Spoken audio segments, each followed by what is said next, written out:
צמיחת טלאים של ציפיות נמוכות זה בעצם גרסה מקוצרת יותר של המשפט המלא, שהתחיל מציוץ שכתבתי בטוויטר. הציוץ תיאר איזושהי סיטואציה מאוד מאוד יומיומית ופשוטה, אבל שהסבה לי המון המון אושר. סיימתי את הטקסט במשפט חיי הם צמיחת טלאים של ציפיות נמוכות. המשפט הזה נשאר איתי והלך איתי כבר כמה שנים, ואני חושבת שהוא מתאר בצורה יפה, כמו בספר שלי, איך כמה מקטעים שונים, פשוטים ויומיומיים ואולי אקראיים, מתאחדים ביחד לאיזושהי תמונה רחבה יותר.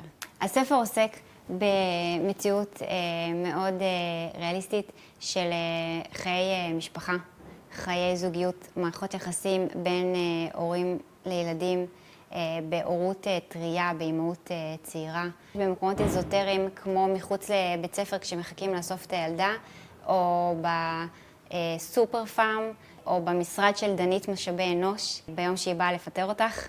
אני מזמינה אתכם ואתכן לקרוא את הספר, ואני מקווה שתמצאו בו את התנופה, את הכנות ואת הנחמה שאני מצאתי בו בתהליך הכתיבה.